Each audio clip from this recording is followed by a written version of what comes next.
Yes, right here. Safe. I'm safe. Okay, good. No open legs. Everything is all good. I love your sunglasses, by the way. Are those yours? Yes. Like your? I bought them. No, no. Oh, okay. Not my collection. Oh, okay, I was like that because they're very cool. It'll be sick. All right. Hey guys, it's Natasha from Revolution 935. Of course, Miami's home of dance music, and I have the pleasure of sitting here with Don Diablo. How are you today? I'm very good, thank you. Are you looking forward to your first set at DAER Dayclub out here in Hollywood? We did get 30 minutes of sleep, so we're ready.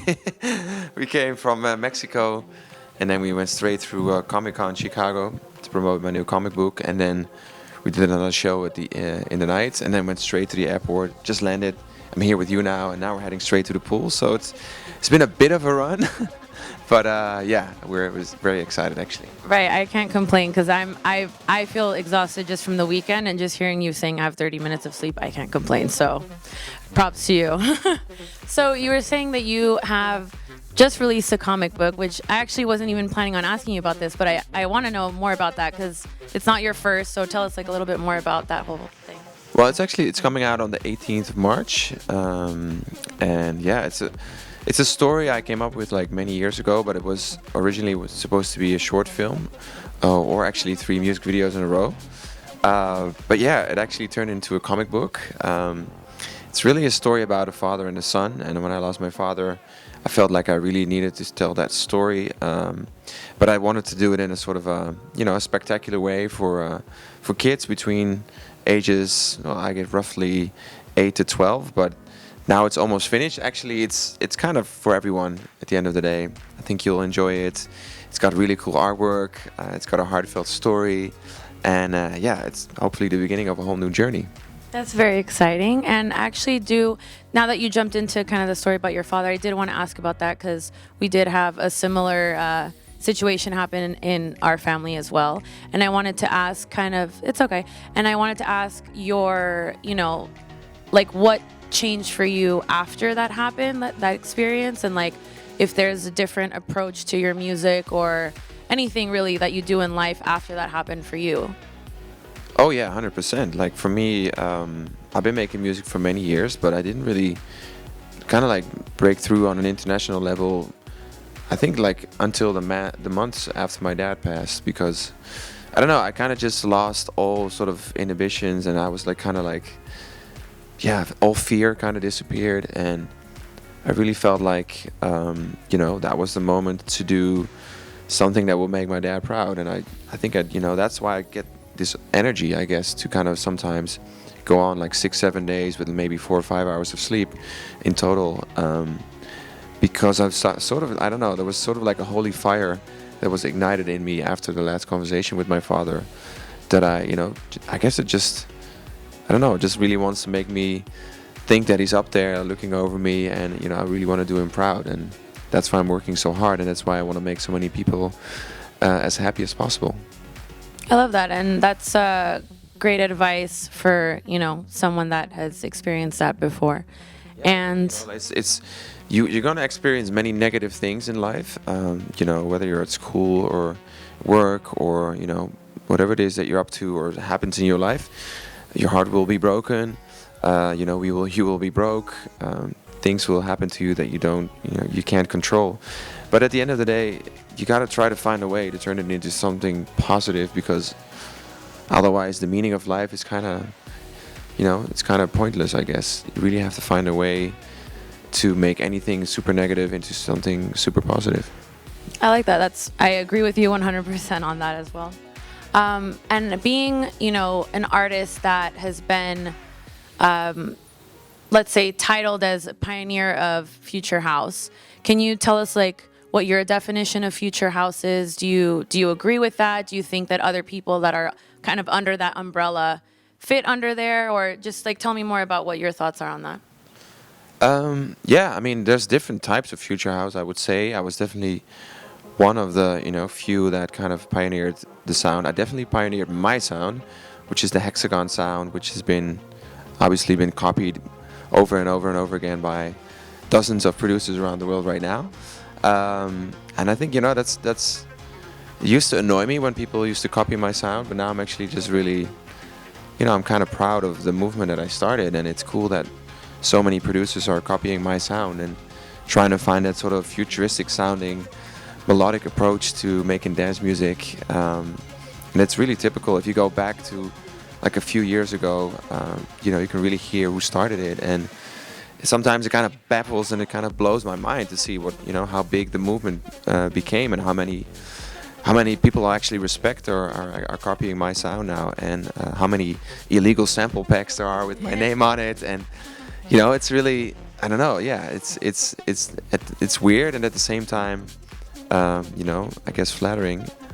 And I think that's something you kind of experience once in a lifetime.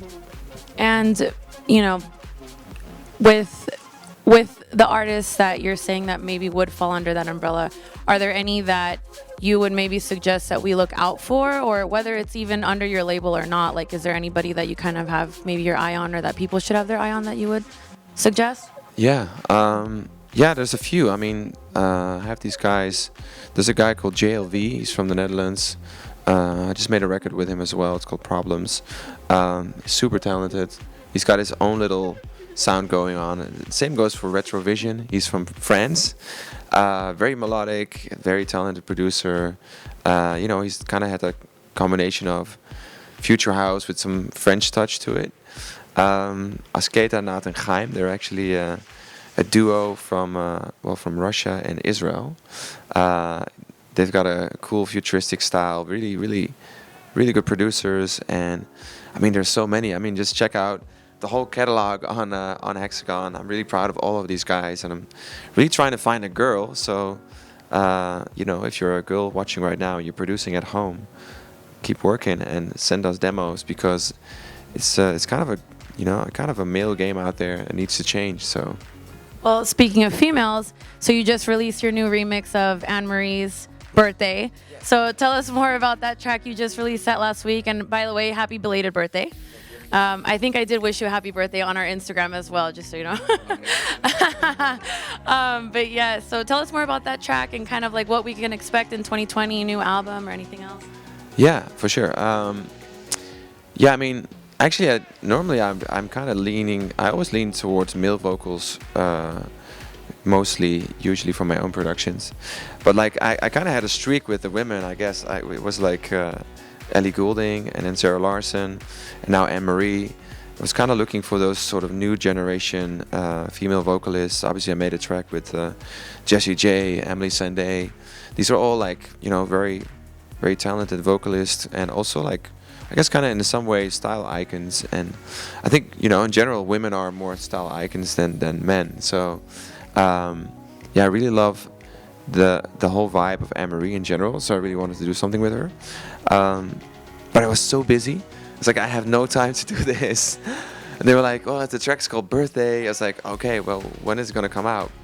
They were like, on the night of the 27th of February. I was like, well, that's my birthday. It's like, okay, well, I'm gonna have to do this then. I really caught a vibe in the studio, made it happen.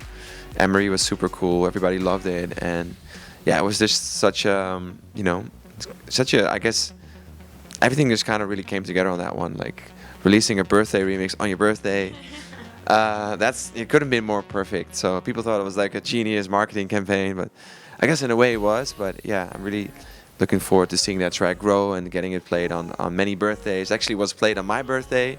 My family threw me a surprise party, and the track was playing when I walked in.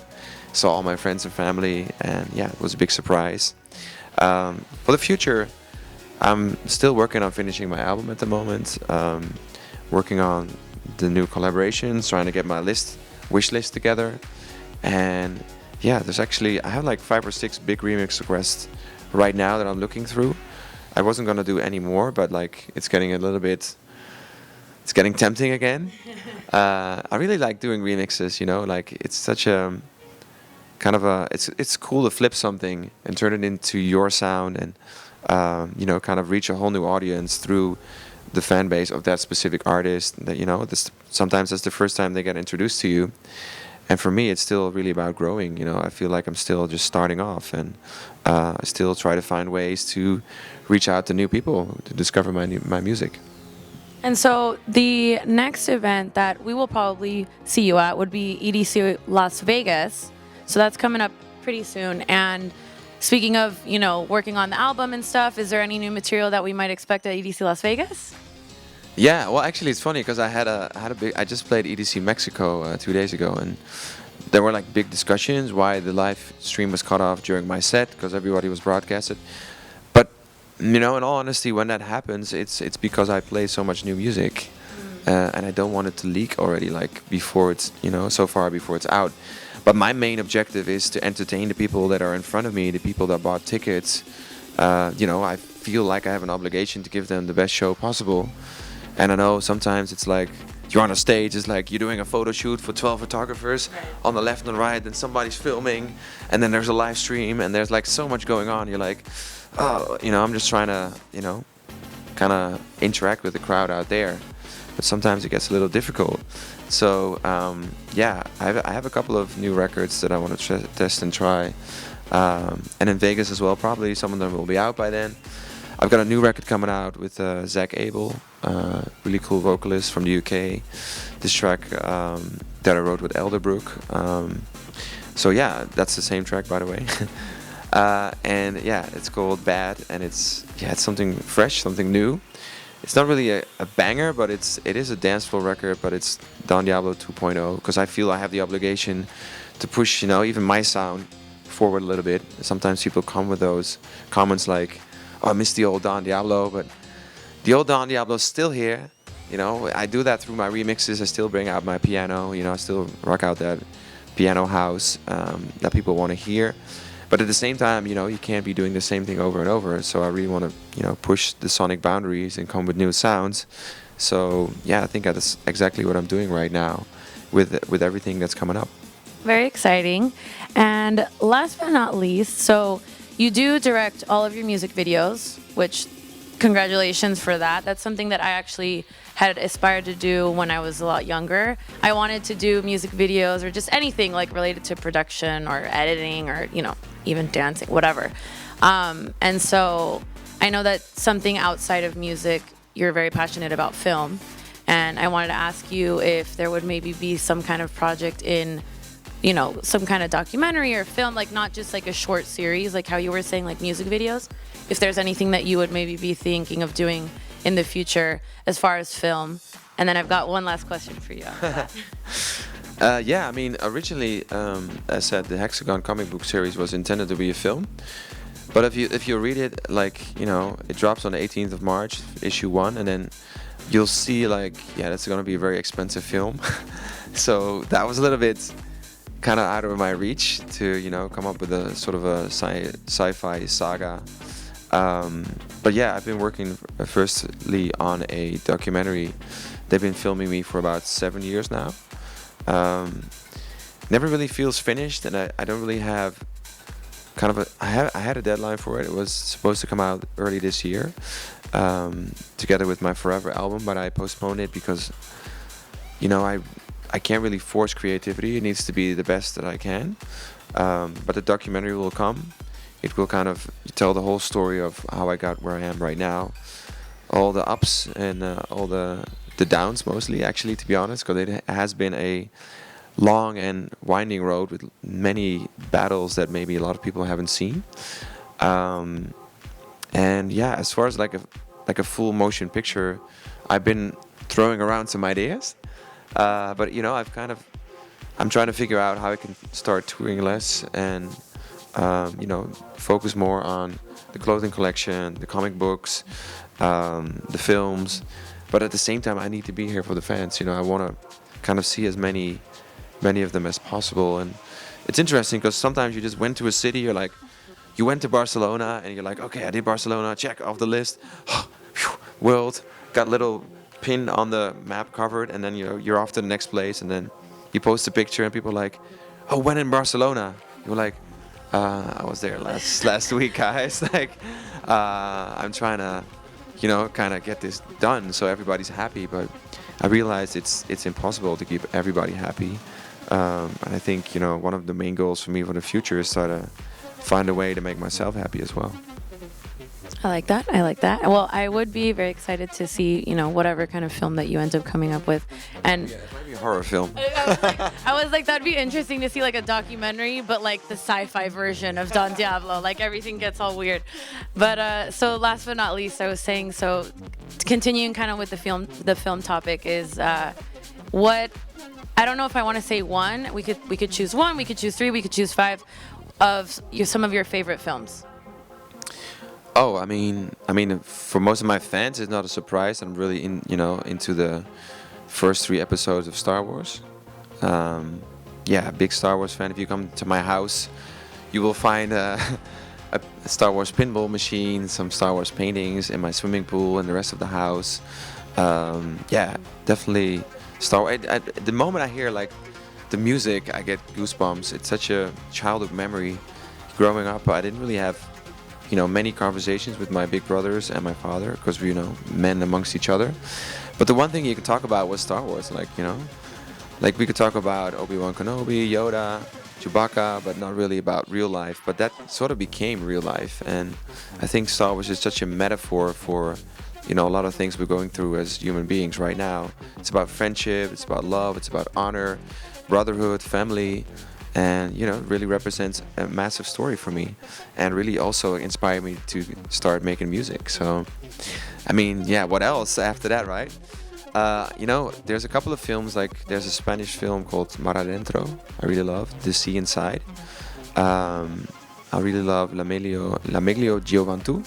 It's an Italian film. It's actually a 6-hour film. It's a family, it's sort of an epic family drama. But again, it's about this relationship between 2 brothers, and it's really about life. And I think those films are kind of, have the power to become like art transforming life. I think that's, those are the kind of films that I, kind of aspire to hopefully one day be a part of. Other than that, obviously, there's I have a big film collection. So you're asking me a very difficult question here. But yeah, I'm really into those films, and yeah, what else? Magnolia, I really loved.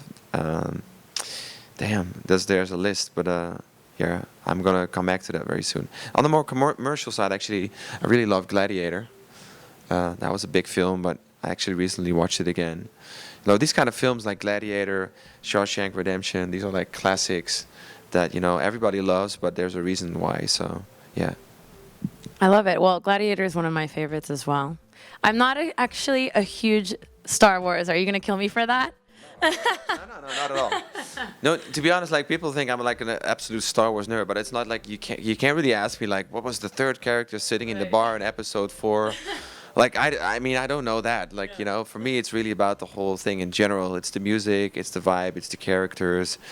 But most of all, it's also the aesthetics, like if you look at the first episodes, they were made, before I was born.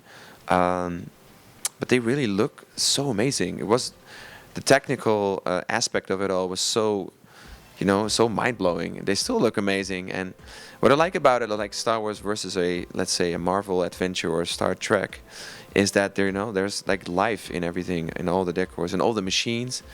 They've been used. There's dust on it, and that to me is what life is about. We're not perfect, and we're all we all have our scars. We've all been used and abused, and I think that's what I really like about Star Wars. Well, thank you so much for joining me. Live from the iPhone. Right, we switched to the iPhone now. Yes, thank you so much for joining me and answering all of our questions at Revolution 935. And of course, if you want to hear Don Diablo on Revolution 935, we do play Hexagon Radio Thursdays and Sunday nights at 11 p.m. So after your set today, he's going to be on the station at 11 p.m. tonight. So yes, thank you for joining us, and make sure to subscribe to our YouTube channel.